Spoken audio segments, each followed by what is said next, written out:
So it's a little bit dark inside the car, and I'm not going very fast, but we're going through the canyons here in Brea, California, and I'm gonna talk like a normal person now. Basically, the speed limit here is like 25, and while we can go faster, at least I know I can go faster, I'm limited by two things. One is the weight of the contents of my car, because I'm having to use this thing for work right now, and my work stuff weighs a fair amount, and the rear suspension still needs me to roll the fenders. It sits really, really nicely, but anytime I hit a bump, tires rub against the outer part of the wheel well. But since it seems like I'll be driving this car for a little bit going forward,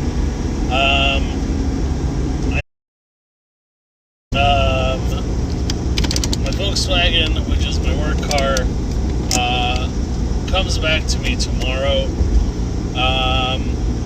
I don't know what I'm going to do as far as the car camera setup goes, but I would really like to have either a POV or like a behind the driver type cam, especially if I can do like live streaming from the car. I think that would be super, super cool. I haven't yet figured out how to accomplish that, so that's down the road. I'll just have to figure it out. As of now, you'll be able to see my face here and there.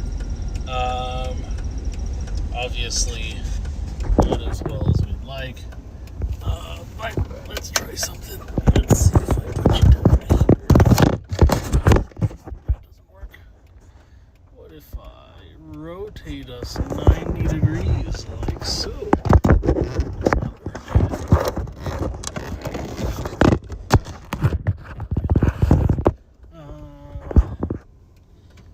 I have but a third idea. Let me turn on this radio that doesn't really work. Mute the sound because it doesn't work, and maybe we'll get some good ASMR here. Only one way to find out,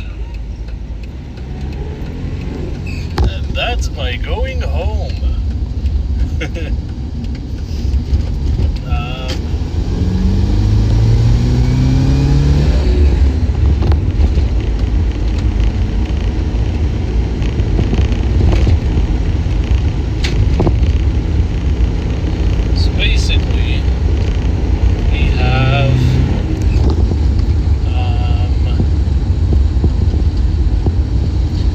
From my radio and whatever the street gives us, and my phone is down basically between the dash and my shift boot,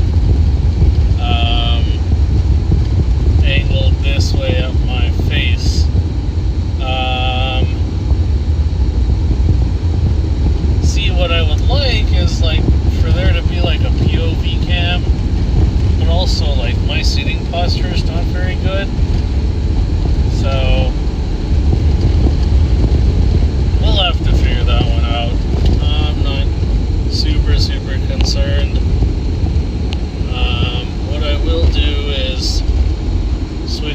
stream manager, though, if to comment or say anything on here, I can say hello. At this point, you know, we're just driving.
Here's my face. Hello, face. And what happens if we turn us around? I think I have to go back to my actual stream and turn this around like so. And here we go.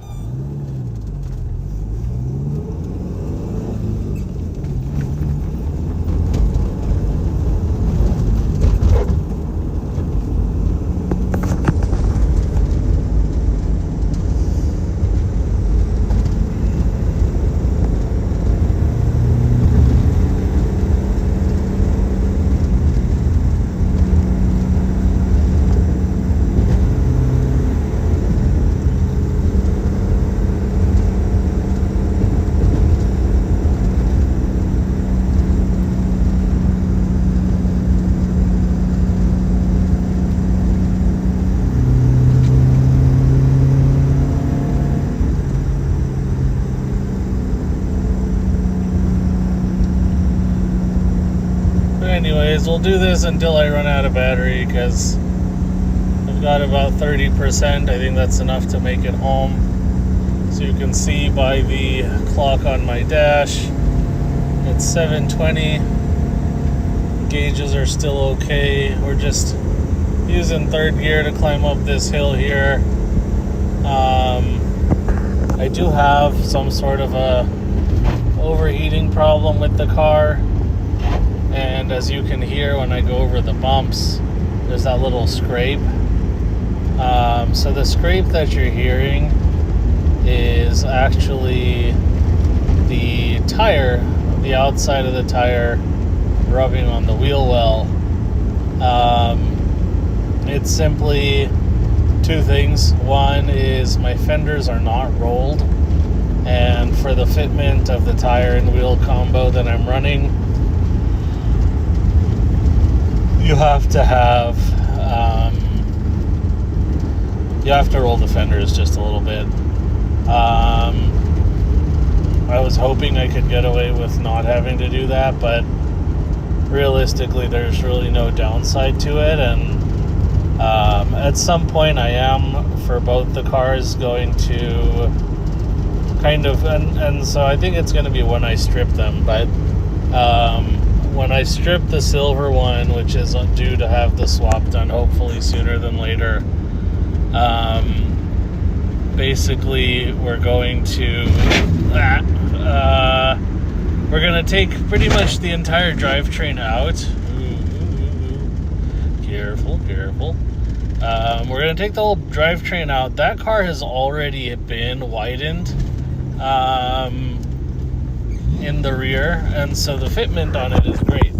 There's no issues, and you know, I don't have to worry about anything.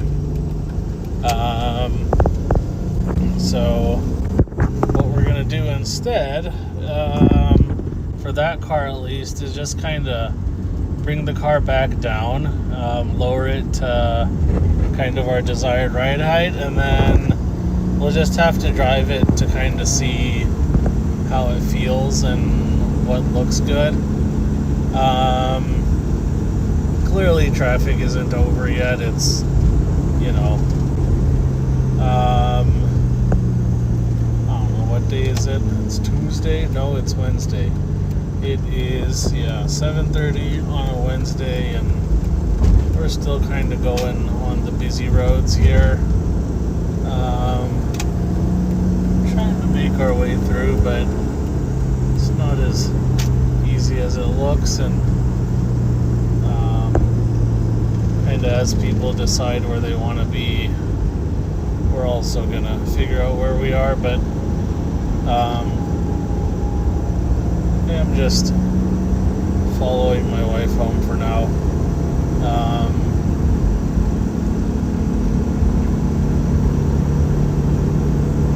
So yeah, a nice little drive.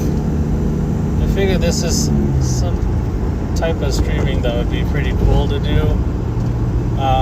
Unfortunately, sometimes it's going to be in a boring car, and sometimes it's going to be this thing.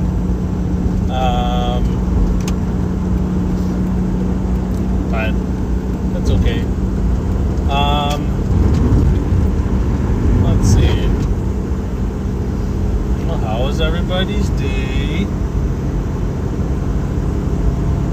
I was talking in an accent earlier because it reminded me of James May from Top Gear and Grand Tour and all the other shows that we loved growing up. Being bullied by a pickup truck, so I'm just going to let him go by me. And there he goes. What a dingus.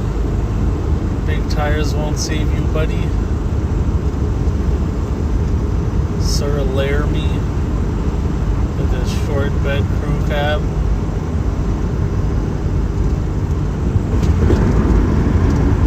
What a dick.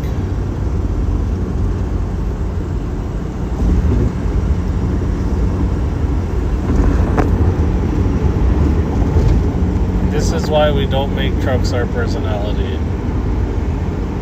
Because everybody knows they're bullies.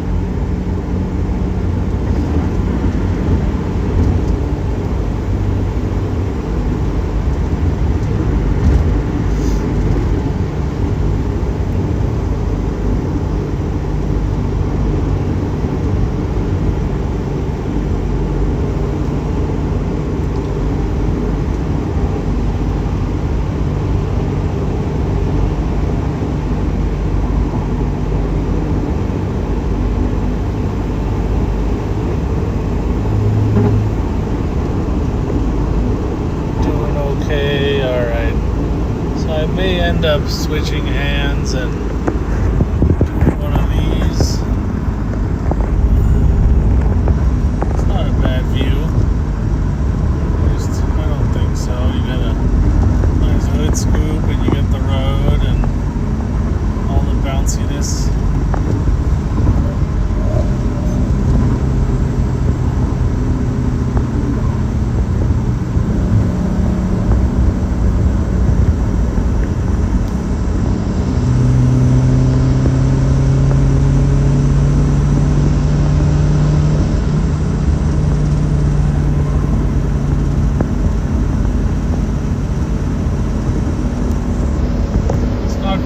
Yet, but it doesn't need to be.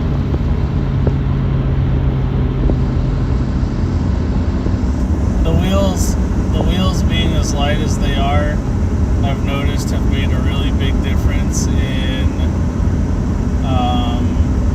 the car's ability to accelerate, at least in like gears 1 through 3. But even this is 4th gear and it seems like it does just fine. But the other part, the second part of the rolling fenders and, you know, that conversation is that the way that the car sits and runs right now, not only do I rub, but I can only fill like 1/3 of my tank. So like 4 to 6 gallons max, depending on what's in the back of the car, before I get the rubbing. And the rubbing gets worse with more weight. I've tried a few different things to fix it, and at this point, adjusting the firmness of the suspension doesn't really seem to have an effect. What else my options are, I'm actually not sure. But for now, we're just gonna deal with it. Let's see. This is Euclid, so we're somewhere in Ontario at this point. Everyone's probably gonna be driving like a bit of a dingus.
Crazy that this thing's got almost 161,000 miles on it. I bought it with, I think, 148 2 years ago. I really didn't think I drove it that much, but I guess over 2 years I've driven it a fair amount.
Crazy watching how close people get when they're following close behind. It's like, hey, just because your car has automatic braking does not mean you can follow me that close. There's a Chrysler Town and Country minivan following me today. Like, literally, I feel like, especially because the vans are flat, I just felt like they were getting as close to my bumper as they could when I was stopping. And like, for me, especially because I'm not that good at driving manual, like, it's really annoying. Because what ends up happening is that they get really close, and then if it's a hill, or even like a little bit of a hill, I'm not perfect. There's a chance I could stall. There's a chance I could roll backwards. And as much as I engage or try and handbrake assist or any of those things, like, I don't like knowing that they're just sitting there kind of waiting. And I don't even know that they realize they're waiting most of the time. It's just they're there, and it's like, hey, can you give me some space? But, that's how it is sometimes. People don't really understand what they're doing. Very interesting being red. The brake lights and all.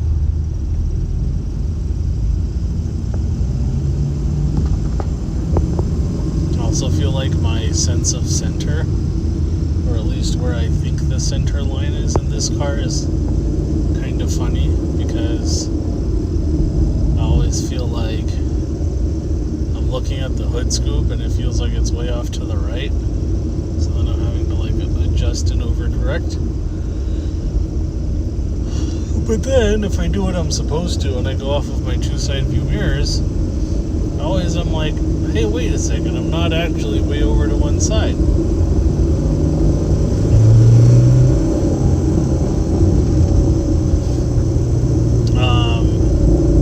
Let's see. Let's talk about some technical things.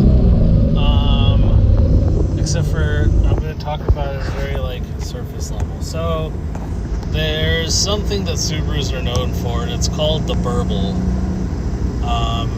And basically, what the burble is like when you hear a performance Subaru go by, it's got like this deep rumbly kind of aspect to its sound, and it has to do with the way the exhaust gases leave on the flat 4 engine. And normally what happens is the path that the air travels upon exiting the cylinder to the exhaust pipe is usually in a straight line, but the headers on the Subaru make it so that the exhaust, at least of auto drivers, I swear there's so many of them, and they love cutting me off. It's like, what's wrong with you?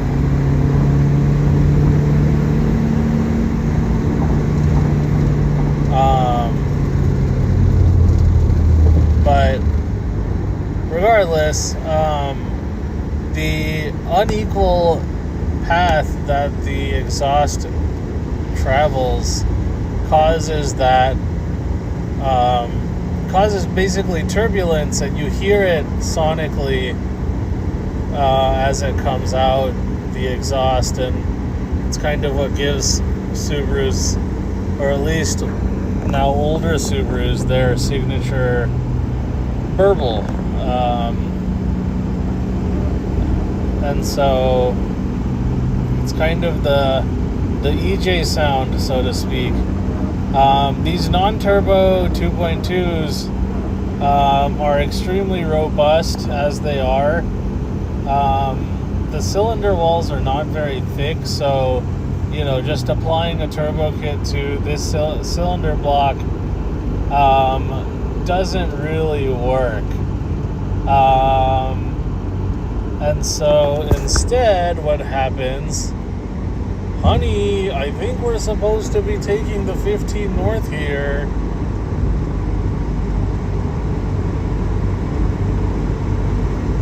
Anyways, I guess we'll see where she's taking us, because I actually don't know now.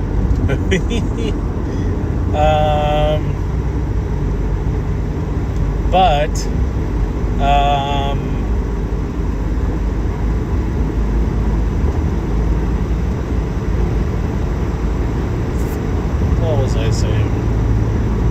Oh, unequal length headers and exhaust and blah blah blah.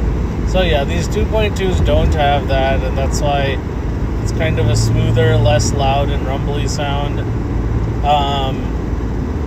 What else was I gonna add? Oh, and then I was talking about the actual construction of the engine. So because the cylinder walls are not thick, they don't handle boost or pressure from a turbo very well. And as a result, they're not a good candidate to have exhaust header and all of that. A turbo up pipe and down pipe and header setup. And it's simply because it wouldn't work very well. And the engine block itself isn't strong enough to take that.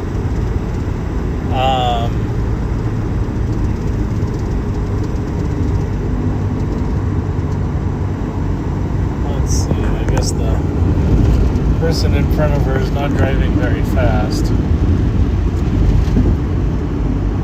Or driving irregularly. But that's also why, especially for this car, because I do want to make this one a lot more performance oriented, but I'm not going to do a lot of those modifications until probably after the engine swap is complete. And so in the meantime, what I'm going to do is probably just swap over the hubs from like a 2004 STI or a 2006, 2007 WRX wagon, because the hubs are meant to take the larger brakes that come on the STIs, as well as they have accommodation for